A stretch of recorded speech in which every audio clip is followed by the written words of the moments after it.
Não permita que o TDAH te paralise. E eu vou te ensinar como você fazer isso nesse vídeo.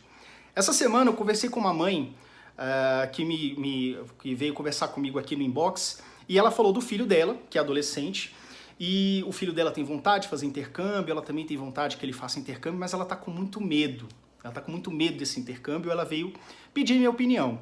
E o engraçado é que o medo que ela sentiu, que ela está sentindo, é o mesmo medo que eu tive quando eu era adolescente. Que é o seguinte, as dificuldades que eu passava aqui na minha adolescência com relação aos estudos, que era muito difícil estudar, com relação ao acompanhamento que eu precisava ter de professores e tudo, e com relação também às amizades, às questões sociais, me paralisou e fez com que eu tivesse, apesar de ter muita curiosidade, alguns amigos meus estavam terminando o terceiro ano fora, né, os pais que podiam mandar, tinha muita curiosidade, mas eu me acovardei e achei que aquilo não fosse para mim. E esse foi um dos maiores erros que eu já pude cometer.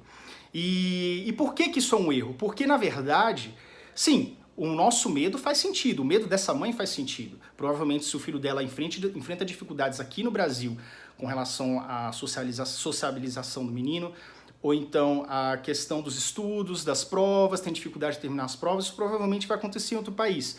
Ainda mais que é uma outra língua, né? Ou seja, tem essa dificuldade além da que a criança já está enfrentando. Mas é muito importante que a gente faça o seguinte, é um planejamento. Você não precisa se acovardar ou achar que aquilo não é para você, ou que você não é merecedor, ou que o seu filho não vai dar conta, de forma alguma. O que eu deveria ter feito, e o que eu acho que essa mãe deve fazer, é simplesmente se informar, se precaver da situação que pode acontecer. Então ela pode, por exemplo, caso seja Estados Unidos, vamos supor, ver a legislação como está por lá. A gente sabe que aqui no Brasil ainda está engatinhando, nós temos algumas leis nas universidades que garantem tempo adicional. No meu vídeo número 42 das leis, ele trata sobre leis nas universidades. Procura o vídeo número 42 no canal do YouTube. Então você deve pesquisar como é que está a situação no outro país, você deve apenas se precaver. Por exemplo, na escola que ele pretende cursar, ou você adulto também que pretende fazer um intercâmbio para aprender uma língua, alguma coisa assim. Como eles lidam com a questão do TDAH? Como é a legislação? Tem direito à prova adicional, a tempo adicional? Tem direito à prova diferenciada? Tem direito a fazer trabalhos que possam compensar aquela nota?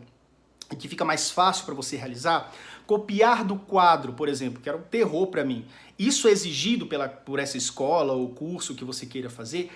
Apenas pergunte. Mande um e-mail, pergunte, entre em contato, pesquise as leis americanas no Google mesmo, você pode ver isso. Então, assim, a melhor coisa que você pode fazer é se blindar do que pode acontecer. Mas jamais pense que você não é capaz, ou que você não é merecedor, ou que o seu filho não é capaz ou não é merecedor também de viver uma experiência como essa. Eu me acovardei na minha época e hoje com certeza eu não faria isso. E quando eu tiver meu filho também, caso ele tenha TDAH e ele queira fazer e eu puder proporcionar isso para ele, eu com certeza vou tomar todas as medidas, mas eu vou permitir que ele embarque nessa. Né? Então é isso, não permita, apenas tome cuidado com as situações, procure se informar e procure se inteirar do que é necessário você fazer para que tenha êxito. E aí o resto é só sucesso, tá bom? Então essa é a minha dica para vocês, um forte abraço, um grande beijo e até a próxima.